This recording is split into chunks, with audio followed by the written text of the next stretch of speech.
ಮುಂಜಾಗ್ರತಾ ಕ್ರಮವಾಗಿ ಯಾರಿಗೂ ಲೇಟ್ ಆಗುತ್ತೆ ಎಲ್ಲವನ್ನೂ ಸೇರ್ತಿಲ್ಲ. ಒಂದು ವೇಳೆ ತೊಂದರೆ ಆಯ್ತು ಬೇಕು ಅಂತ ಮಾಡಲ್ಲ ಯಾರು ಕೂಡ ದಾಖಲಾತಿ ಮಾಡ್ಕೊಂಡೆ ನಾವೆಲ್ಲದಕ್ಕೂ ನಾವು ಪರ್ಮಿಷನ್ ಕೊಡೋದು. ಇಲ್ಲಿ ಆತರ ಅದಕ್ಕೆ ಹೇಳ್ತಾರೆ ಹುಡುಗರುಗಳಿಗೆ ಸ್ವಲ್ಪ ನೀವು ನಿಮ್ಮ ಮಸೀದಿಯಲ್ಲಿ ಆಮೇಲೆ ನಿಮ್ಮ ಇದರಲ್ಲಿ ನೋಡ್ರಪ್ಪ ಇದನ್ನೆಲ್ಲ ಮಾಡಬೇಡಿ. ಏನಾದ್ರು ಇತ್ತ ನನಗೆ ಹೇಳ್ರಿ, ನಾನ್ ಬಂದು ಮುಂದೆ ಇರ್ತೀನಿ. ನಿಮ್ಗೆ ಏನಾದ್ರು ತೊಂದರೆ ಆಯ್ತಾ, ನಿಮ್ಗೆ ಯಾರಾದ್ರೂ ಏನಾದ್ರೂ ತೊಂದರೆ ಆಯ್ತಾ, ಅದಕ್ಕೆ ನಾವಿದೀವಿ. ಒಂದು ಇಡೀ ಎಲ್ಲರಿಗೂ ತೊಂದರೆ ಆಗೋ ಬದಲು ಯಾರು ತೊಂದರೆ ಮಾಡಿದ್ದಾರೆ, ಯಾರಿಗೆ ತೊಂದರೆ ಆಗಿದೆ ಅದಕ್ಕೆ ಏನ್ ಬೇಕು ಅದನ್ನ ಮಾಡೋಣ. ಒಬ್ಬರಿಂದ ಇಡೀ ಸಮಾಜಕ್ಕೆಲ್ಲ ತೊಂದರೆ ಆಗುವಂತದ್ದು ಅವಶ್ಯಕತೆ ಇಲ್ಲ. ಇದ್ರ ಉದ್ದೇಶ ಏನು, ಯಾರು ಮಾಡಿದ್ದಾರೆ, ಯಾಕೆ ಏನಾದ್ರು ಉದ್ದೇಶ, ಏನಾದ್ರು ಪ್ರಾಬ್ಲಮ್ ಆದ್ರೆ ಯಾರಿಗಾದ್ರು ಒಂದು ತೊಂದರೆ ಉದ್ದೇಶ ಇರಲಿ. ಎಲ್ಲ ತರದಲ್ಲೂ ಎಲ್ಲ ಆಂಗಲಲ್ಲೂ ನೀವೇ ಯೋಚನೆ ಮಾಡಿರ್ತೀರಿ, ನಿಮ್ಗೆ ಅದಕ್ಕೆ ಕನ್ಫ್ಯೂಸ್ ಸಿಕ್ಕಿರ್ತದೆ. ಆದ್ರೆ ಇಸಿಕೊಳ್ಟು ಅಂತ ಬಂದಾಗ ಇದಕ್ಕೆ ಯಾರ್ಯಾರು ತೊಂದರೆ ಅನುಭವಿಸಿದ್ರು ಅಂತಲೂ ನಿಮ್ಗೆ ಗೊತ್ತಿದೆ. ಅದರಿಂದ ಇದೆಲ್ಲ ಬೇಡ. ಅದರಿಂದ ಒಂಚೂರು ಲೈಟ್ ಆಗ್ತಪ್ಪ. ಆಮೇಲೆ ಇದು ಮಧ್ಯರಾತ್ರಿವರೆಗೂ ನಡೀತದ, ಎಷ್ಟು ಗಂಟೆ ಕ್ಲೋಸ್ ಆಗ್ತದೆ? ಮನೆ ಊಟ ಮಾಡ್ತೀರಿ, ಹೊರಗಡೆ ಒಂದು. ಎರಡನೇದು ವೀಲಿಂಗ್ ಮಾಡೋದು ಪ್ರತಿ ಸಾರಿನೂ ಕಂಡು ಬರ್ತಾ ಇದೆ. ಹಬ್ಬ ಹರಿದಿನಗಳಲ್ಲೂ ಕಂಡು ಬರ್ತದೆ, ಮಾಮೂಲಿ ದಿನಗಳಲ್ಲಿ ಕಂಡು ಬರ್ತದೆ. ಆಲ್ರೆಡಿ ಒಂದ್ 2-3 ಗಾಡಿನ ನೀವು ತಂದಾಕಿ ನನ್ನ ಮುಂದೆ ಎಲ್ಲಿ ಬಂದ್ರೆ ಇದಾಗ್ತಾರಂತ ತಪ್ಪಿಸ್ಕೊಂಡು ಓಡಾಡಿರುವ ಉದಾಹರಣೆಗಳು ಇದೆ. ಆಲ್ರೆಡಿ ಮೆಸೇಜ್ ಹೋಗಿದೆ ಅವರಿಗೆ. ಆದ್ರೆ ಹೇಳ್ಬಿಡಿ, ನನ್ನ ಕೈಗಂತೂ ವೀಲಿಂಗ್ ಮಾಡಿ ಸಿಗ್ಗಾಕೊಂಡ್ರು ಮಾತ್ರ ಅವ್ರನ್ನ ನಾನು ಸುಮ್ಮನೆ ಬಿಡುದಿಲ್ಲ, ಅಲ್ಲಿಂದಲೇ ಹೊಡ್ಕ ಬರ್ತೀನಿ. ಮತ್ತೆ ನೀವೇ ವಿಡಿಯೋ ಮಾಡ್ಕೊಂಡ್ರು ಸರಿಯಾ, ಯಾವ ನೀವು ಮಾನವ ಹಕ್ಕು ಹೋದ್ರು ಸರಿಯಾ, ಎಲ್ಲೋದ್ರು ಸರಿಯಾ, ಯಾರೈತೆ ಅವ್ರನ್ನ ಸುಮ್ಮನೆ ಬಿಡುದಿಲ್ಲ. ವೀಲಿಂಗ್ ಮಾಡೋರಿಗೆ ಹೇಳ್ಬಿಡಿ, ಯಾವುದೇ ಕಾರಣಕ್ಕೂ ವೀಲಿಂಗ್ ಮಾಡ್ಬೇಡಪ್ಪ. ಯಾಕಂದ್ರೆ ವೀಲಿಂಗ್ ಮಾಡೋದ್ರಿಂದ ಅವ್ರ ತಂದೆ ತಾಯಿಗಳಿಗೆ ಸ್ವಲ್ಪ ತಲೆ ಮುರಿದಾಯ್ತು, ಕೈ ಮುರಿದಾಯ್ತು, ಕಾಲು ಮುರಿದಾಯ್ತು. ಅದಾಯ್ತಾ? ಮೊನ್ನೆ ನೀವು ರೇಸ್ ಮಾಡೋದಲ್ಲ, ಅವಾಗಲೇ ನಂಗೆ ಹೊಡ್ಕೊತಾ ಇತ್ತು, ಯಾರಿಗೇನು ಕಾಲು ಮುರಿದತ್ತು ದೇವ್ರೆ, ಎಲ್ಲ ಪೀಸ್ಫುಲ್ ಆಗ್ಲಪ್ಪ ಅನಿಸ್ತಾ ಇತ್ತು. ಹೌದಾ ಇಲ್ಲ? ಈಗ ಮುರಿದೋದ್ರೆ ಎಷ್ಟಂದ್ರಿ? 2 ನಿಮಿಷ. ಈಗ ಕೈ ಮುರಿದೋದ್ರೆ ಮತ್ತೆ ಇದೇ ತರ ಕೈ ಕೊಡ್ಸಕ್ಕಾಯ್ತದ? ಒಂದು ₹1 ಕೊಡ್ತೀನಿ, ಕೊಡ್ಸಕ್ಕಾಯ್ತದನ್ರಿ? ಇಲ್ಲೊಂದು ಮಾಡ್ತಿದ್ರೆ ಮತ್ತೆ ಅದೇ ತರ ಚರ್ಮಕ್ಕಾಗ್ತದ? ಮತ್ತೆ ಪ್ರೊವೋಕೇಶನ್ ಆಗ್ಬಾರ್ದು. ನೀವು ಘೋಷಣೆ 3 ಘೋಷಣೆ ಕೊಟ್ಟಿದ್ದೀರಿ, ಅದಕ್ಕೆ ಯಾರು ಅಭ್ಯಂತರ ಇಲ್ಲ, ಯಾರು ಅಭ್ಯಂತರ ಮಾಡೋದು ಇಲ್ಲ. ಆದ್ರೆ ರೀತಿ ನೀತಿ ಅರ್ಥ ಆಯ್ತಾ? ಅದನ್ನ ನಾನು ಎಕ್ಸಾಂಪಲ್ ಸಮೇತ ಓದಬಹುದು, ವಿಡಿಯೋ ಸಮೇತ ಬೇಕಾದ್ರೆ ತೋರಿಸ್ತೇನೆ. ಆದ್ರೆ ಇಲ್ಲಿ ತೋರಿಸೋದು ಸಮಂಜಸ ಅಲ್ಲ. ನಾನು ಪರ್ಸನಲ್ ಆಗಿ ತೋರಿಸ್ತೇನೆ. ನೀವೇ ಕಣ್ಣಾರ ನೋಡಿರ್ತೀರಿ, ತಪ್ಪು ಅಂತ ಗೊತ್ತಿದ್ರು ನೀವು ಮಾತಾಡೋ ಪರಿಸ್ಥಿತಿ ಇರುವುದಿಲ್ಲ. ನೀವು ಅದು ಆಗ್ಬಾರ್ದು. ಅರ್ಥ ಆಯ್ತಾ? ಈ ಸರಿ ಅಂತೂ ಹೋದ್ ಸರಿ ಸುಮ್ಮನೆ ಸಿಕ್ಕಿದ್ದವ್ರು ಮಾಡ್ಕೊಂಡಿದ್ರಿ.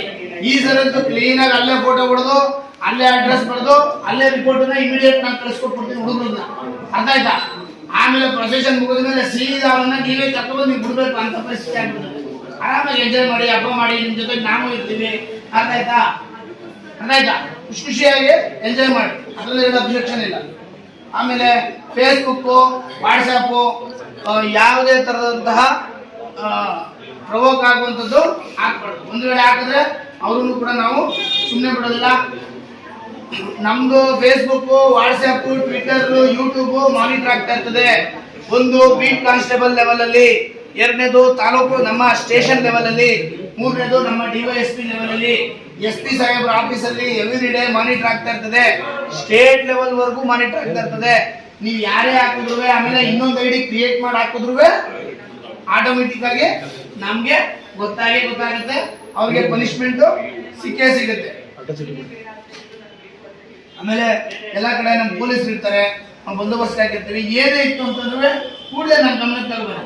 ಅರ್ಥ ಆಯ್ತಾ? ನೀವು ಯಾರು ಕೂಡ ಏನೋ ಕಾನೂನು ಕೈ ತಗೋಬೇಕು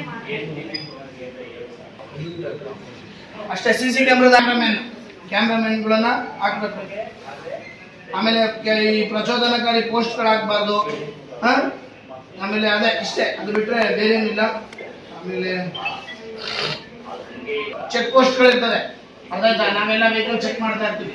ಅರ್ಥ ಆಯ್ತಾ? ಅದಕ್ಕೆ ನೀವೆಲ್ಲ ನೀಟಾಗ ಹೆಂಗೆ ಕಾನೂನು ಡ್ಯೂಟಿ ಇದು ಮಾಡಬೇಕು ಅದನ್ನು ಪಾಲನೆ ಮಾಡಿ. ದ್ವೇಷ ಸಂಬಂಧ ಭಾಷಣಗಳನ್ನು ಮಾಡಬೇಡಿ. ಆಮೇಲೆ ಈಗಲ್ಲ ಮಾಮೂಲಿ ಆಕ್ಟಿವಿಟೀಸ್ 10 ಗಂಟೆಗೆ, ಹಬ್ಬದ ದಿನ ಸೇಮ್ 10 ಗಂಟೆಗೆ ಕ್ಲೋಸ್ ಮಾಡಿಸ್ತೀನಿ.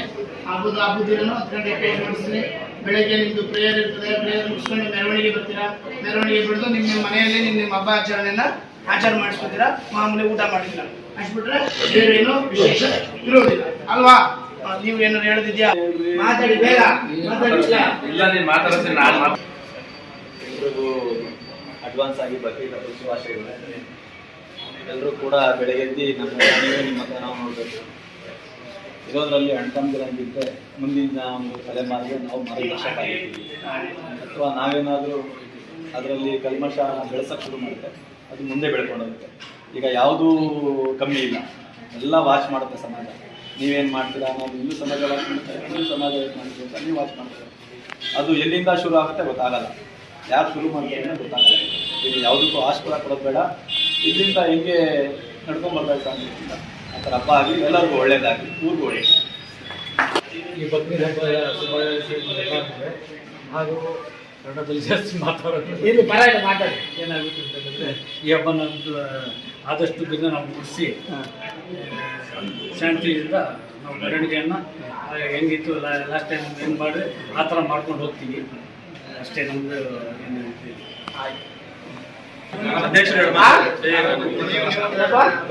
ಏನು ಮಾಡ್ತಾರೆ ಅಂತ 6 ತಿಂಗಳಿಂದ ಹೇಳ್ತಾನೆ. ಆದ್ರೆ ನಾನು ಬಂದ್ಮೇಲೆ 4ರಿಂದ 5 ಕೇಸ್ ಮಾಡಿದ್ದೀನಿ.